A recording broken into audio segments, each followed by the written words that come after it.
Ladies and gentlemen, it is your boy, Delexman. We are here to talk about recently released talent from WWE. I am counting, as of right now, eight. Eight released talent. Are they done? Are they finished? Most likely not.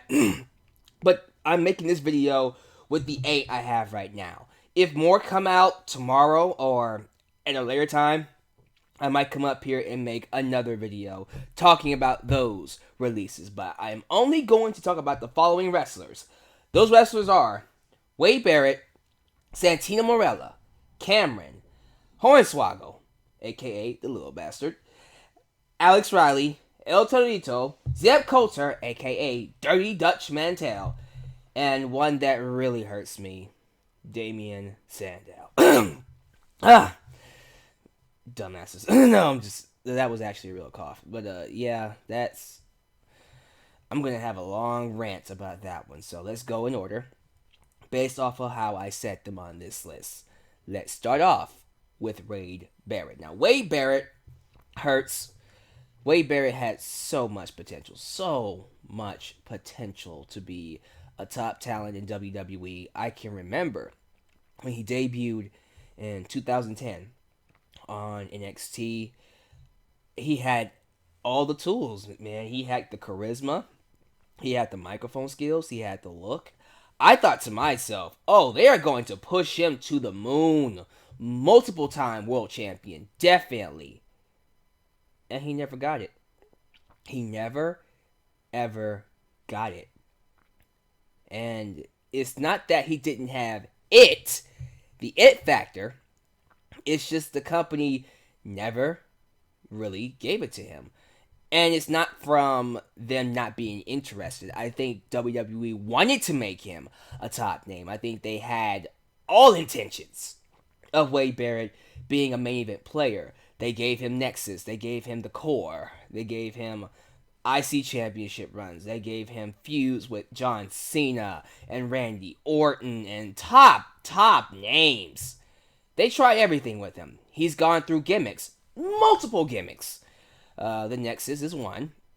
Then he had the whole Fight Club gimmick that didn't go anywhere. Then he had Bart News Barrett gimmick. It was supposed to be a joke, and he got it over. He got Bad News over. Now, King Barrett didn't work out at all. That was a big failure.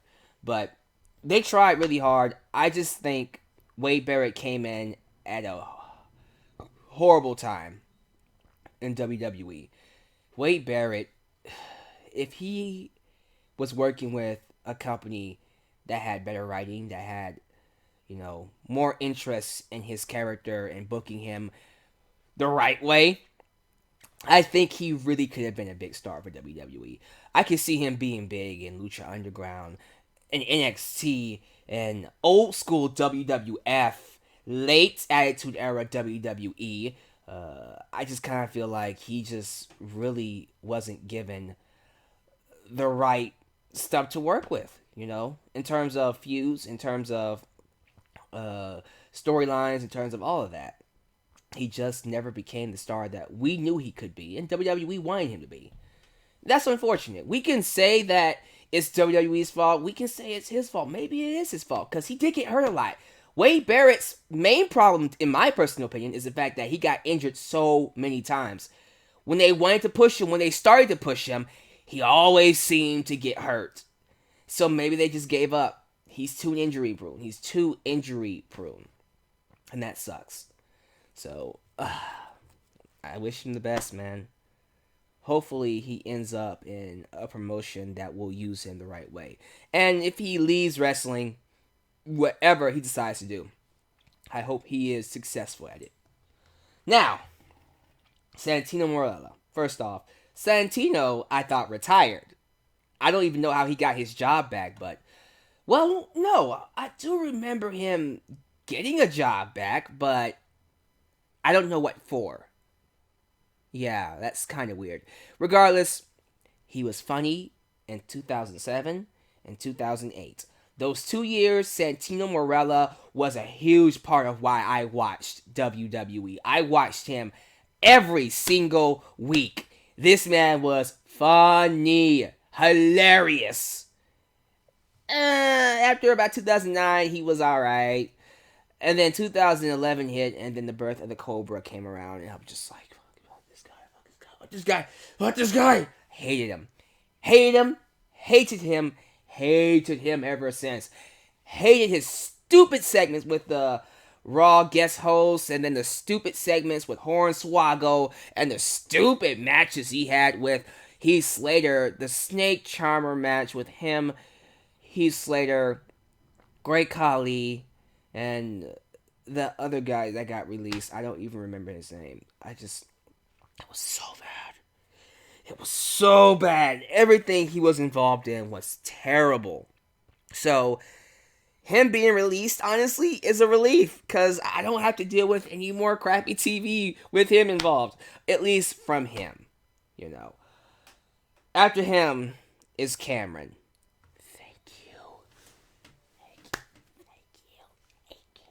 It's unfortunate that we lost, a talent like Cameron.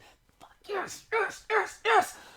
Yeah, she tried. She really did try. She tried. Fuck it. I'm happy she's gone. Fuck Cameron. I never liked that bitch. Never liked her. Didn't like her from the first time I saw her on Tough Enough. Talking about some of my favorite match was Alicia Fox and Malinga. Get the fuck out of here. I don't even know why they gave her a job. A waste of money and space. Why did you hire her? Oh, for ton of divas. I'm glad she's gone. I don't care. If she watches this video, I'm glad she's gone. You don't need to be in the wrestling business. And she can take it personal all she wants. Honestly, let's just pretend she never came. She never came. Never. Okay? I put her in the same league as... No, you know what? I was going to say the same league as Eva Marie. I like Eva Marie more than Cameron. Ooh, yeah, I went there. Eva Marie, I respect more than Cameron. Cameron needs to find herself another career. Whether that's in rapping, or whether that's in some kind of messiness, wherever, with whoever she decides to get with, just make sure it's far away from wrestling. That's just my opinion on the matter. Another person I am so glad is gone. Hornswoggle. Yes, I'm not even going to play with this one. I am happy that little runt is out of WWE. He was cool as the little bastard when he was working with Finlay. He was awesome as the little bastard. But ever since he became Vince McMahon's illegitimate son, I hated him.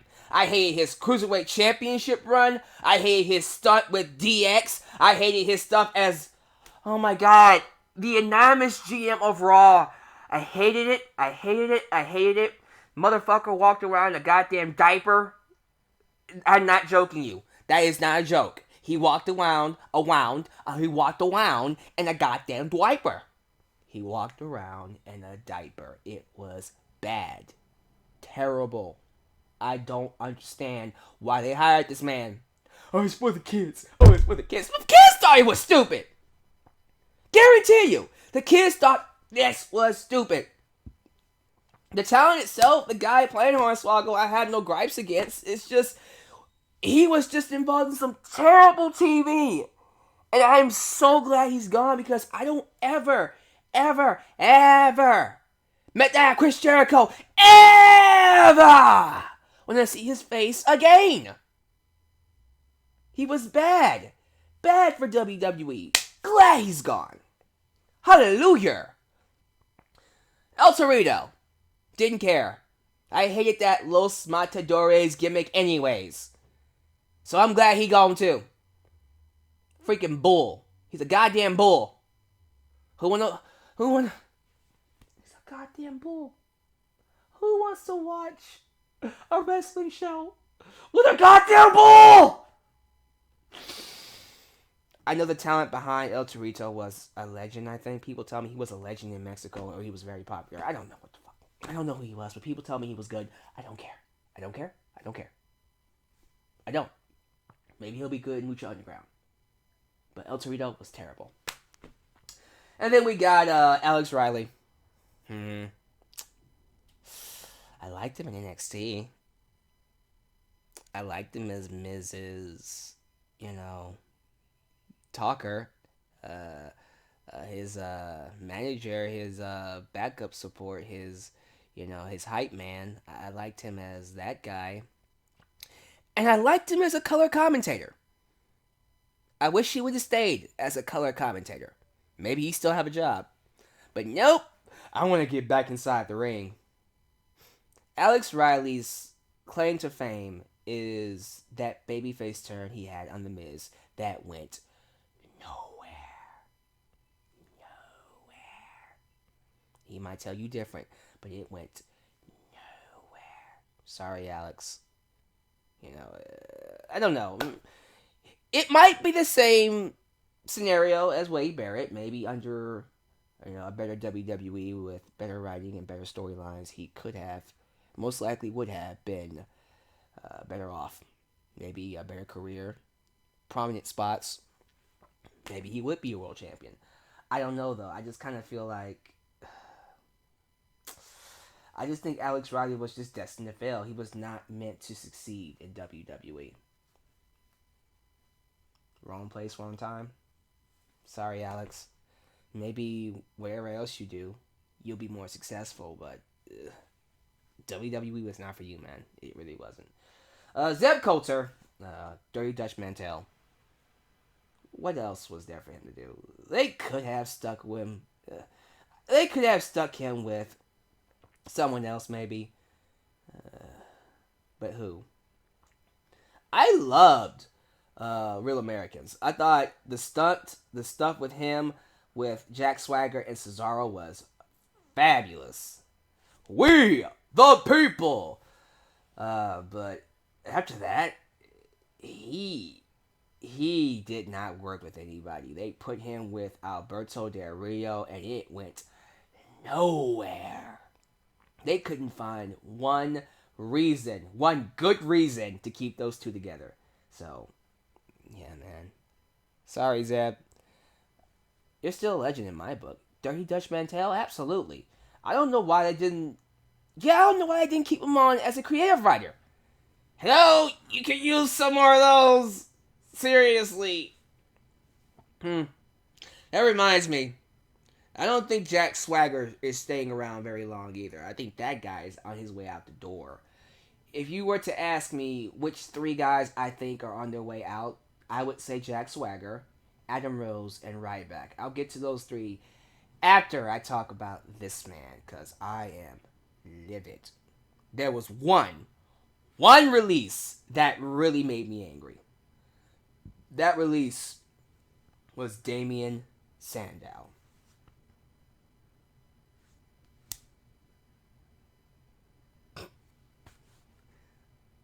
Why? Why? I don't get... There are some things that WWE does that I just do not understand. There are certain releases that I might not like, but I can at least go, okay, they didn't like him because he was, I don't know, he was a skinny little punk, or he was fat. They didn't like his look. They didn't like his personality, like CM Punk. I get CM Punk. He was hard to work with, quote unquote, hard to work with. I get others. I do not, for the life of me, I do not understand why they would release Damien Sandow. He is everything they could want. Everything they could want in a wrestler. Any gimmick that they gave to him, he could play and make work. The intellectual savior of the masses was a brilliant gimmick. It really was. It reminded me of The Genius, Lenny Poffo. It was so great. You're welcome. It got over within a month. It was over. Great heel character. Could have done some really good things with him. Great on the microphone. Really good inside the ring. Not one championship. Well, no. No! Not one championship! Nothing. What did he win? Oh, he won Money in the Bank. Let's not forget about that. He won Money in the Bank, cashed it in, and lost to John Cena. And he never recovered. He never recovered. Why is it that people who lose, and I mean lose, not Kevin Owens lose, because he beat John Cena. I'm talking about lose to John Cena. They never recover. Rusev has yet to recover. Bray Wyatt is now recovering because they turned him babyface. Damien Sandow never recovered. Never recovered. And what pisses me off about Damien Sandow, I honestly believe they never gave this guy a shot. Never. At all. Not one chance did they ever give to this guy. Name one feud. One feud he had that was actually prominent and great. Don't worry, I'll wait. There wasn't any. Yes, he's had feuds. Cody Rhodes, Miz. Where did those feuds go? What happened in that feud, in those feuds, that made him connect with the audience? That made him, well, Miz, he did a lot of things to connect with the audience, but it never went anywhere. They could have made Miz versus Damien Sandow a prominent WrestleMania match. Built that thing up for 6 months. Made Damien Sandow one of the best baby faces in the company, and the match didn't even happen at WrestleMania. They got a pre-show confrontation in that Andre the Giant Battle Royal, and then they had a match on Raw. They didn't give him a shot. They never gave him a shot. Damien Sandow rapping on YouTube was some of the best shit I've seen. And he was more entertaining than Roman Reigns. Oh, there it is. I said it. Maybe that's why they got rid of him. They got rid of Damien Sandow because he was more entertaining than he was supposed to be. That's what he said on Twitter. He came out and said it. They don't want me to be this entertaining. And I'm not going to stop being this entertaining. Is that it? Is it because he was a talent that could get over in spite of the company not wanting him to get over? Which I don't understand. I hope that's not the case. I hope that's not the case. Why would you not want your talent to get over? Why would you try to hinder the talent that's working from you, that can make you money? Damien Sandow is a money maker. Fuck the Miz and his money maker. Damien Sandow is a living, breathing money machine. And any company, any promotion, anything, place, whatever picks this man up is going to make moolah. And I guarantee you what will happen is he'll go off, be famous somewhere, then they'll be begging him to come back. Hell, fans might force their hands and they'll bring him back sometime soon. I don't know, but it makes no sense. He is everything they could want. Everything. But they don't want him. You actually had a wrestler the fans respected and wanted to give you money to see, with paid money to see, and you got rid of him because you didn't like him. It's not because he wasn't good at his job. It's because the company did not like him. I don't understand it. I don't understand how someone like an Eva Marie, a son of a bitch, like, oh man, I just lost my words. You know, people like Eva Marie have a job. They're not doing anything with people like Heath Slater, and just, these guys are never going to be anything. They're never going to amount to anything. Damien Sandow had potential. He had potential. And he's gone.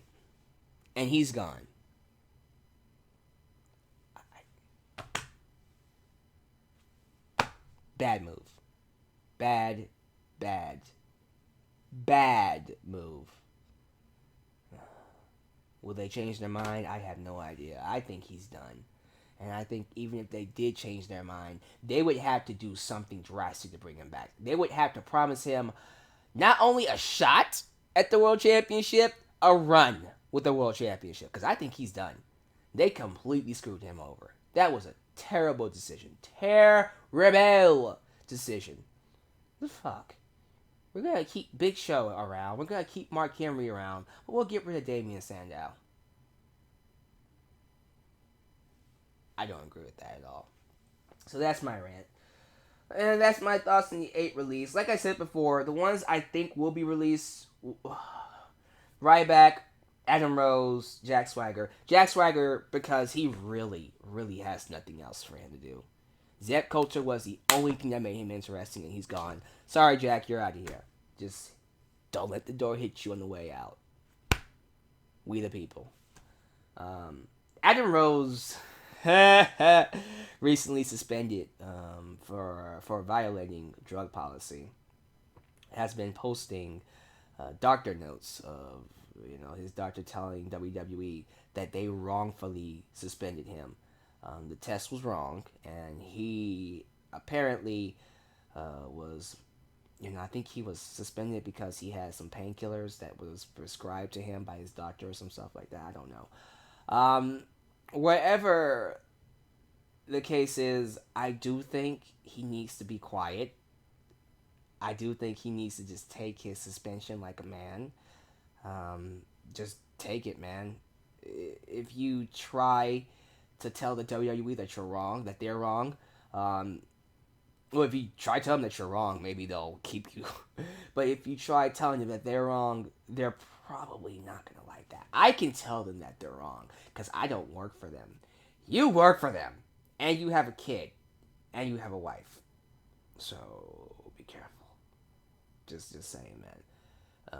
I would like to see Leo Kruger come back one day, and I want it to be in WWE. So let's play it cool, Adam Rose. Let's just be a team player and just relax. Ryback, I think, is gone. I think Ryback has pretty much sealed the deal with his recent tirade that he released on, I think it was Tumblr or Instagram, I don't remember. But on social media, he pretty much said, to paraphrase, that he feels like he's not being paid or respected as the talent that he is. He works hard like everybody else. He puts in effort. He is a workhorse. And, he feels like it makes no sense for him to lose all these matches and not be paid as much as the winners. So WWE apparently has a system where they actually pay the wrestlers who win more money than the ones who lose. And that would make sense if it was in the fantasy world of wrestling. Like, fantasy-wise, that makes sense, because you want to use that for storylines. Real world-wise, I get paying Brock Lesnar, The Rock, John Cena, Randy Orton more than the talents that have been there for like a few years. I don't know how the policy works in WWE, but I can see them, increasing your pay as the year goes by. That makes sense. If you've been there for 10 years, you should definitely be paid more than the people who've been there for 2 years. That makes sense.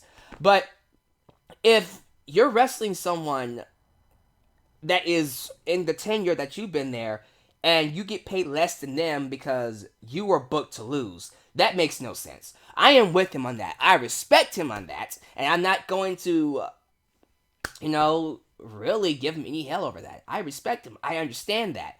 Here's my thing. Ryback isn't really the best person to be stepping up like that. Ryback really isn't a John Cena. He definitely isn't a Brock Lesnar. See, Brock Lesnar can throw a fit, and they'll go, okay, yes, Brock. Yes, Brock. John Cena can throw a fit. Yes, John. Yes, John. I guarantee you, Roman freaking Reigns can throw a fit. Yes, Roman. Yes, Roman. Oh, especially Vince McMahon. Oh, god damn it. You better make Roman Reigns happy. We gotta make Roman Reigns look strong. So, Ryback, though, man, if you don't get your cue ball Goldberg looking ass out of here, that's what they'll tell him. They don't respect Ryback. They didn't respect Ryback when he first came in.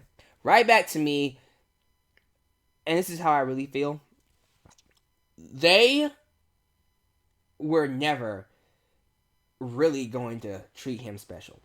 I really do feel like Ryback, if he was ever going to get a main event push, should have got it in 2013 when he feuded with John Cena. That was the time to do it. They pushed him way too soon during CM Punk's tenure. That was stupid. There was no way in hell fans were going to cheer Ryback against CM Punk because they love CM Punk. And Ryback didn't make his case all that better when he started mocking CM Punk before he left this time around. But, yeah, man, Ryback, he was, and he will never be, even if they keep his contract going. He will never be a world champion. He is not someone they want to make a world champion. And quite frankly, I'll admit, I'm not the biggest Ryback fan. If he never becomes a world champion, I'm not going to lose sleep over it. He hasn't really appealed to me. The whole feed me more stuff, cool. The crowd reacts to it, so I respect him for that. I respect him for being able to get the crowd to react to him. You know, I respect you for that, but I'm not going to pay $100 to go see Ryback. If Ryback was in this building, I'm not going to go see him. Sorry. Take that how you will, but I am not the biggest fan of the Ryback character. Now, Ryan Reeves, the talent, maybe if he had better booking like Wade Barrett and Damien Sandow and others, and Alex Riley, maybe I would like him more. But Ryback, the character, I am not a fan of. I am not a fan of this muscle-bound brute that walks around going, feed me more. And not because it reminds me of Goldberg. So what? You remind me of Goldberg. It's not the fact that you remind me of Goldberg. It's just the fact that your character never... I don't feel like his character went anywhere. His character never advanced. He never got better. He never really went anywhere. Yes, he's won championships. Congratulations. But what stuff has he done that's been memorable? What am I going to remember Ryback for? Nothing. He is in the same category as a Luther Reigns. As a Heidi Reich. Sorry, man. That's how it is. That is my thoughts on the releases from WWE. Give me your thoughts on these releases down below in the comment section. But thank you guys for watching. I hope you enjoyed this video. This is your boy, Alyx Man, signing off. You guys take it easy. Peace.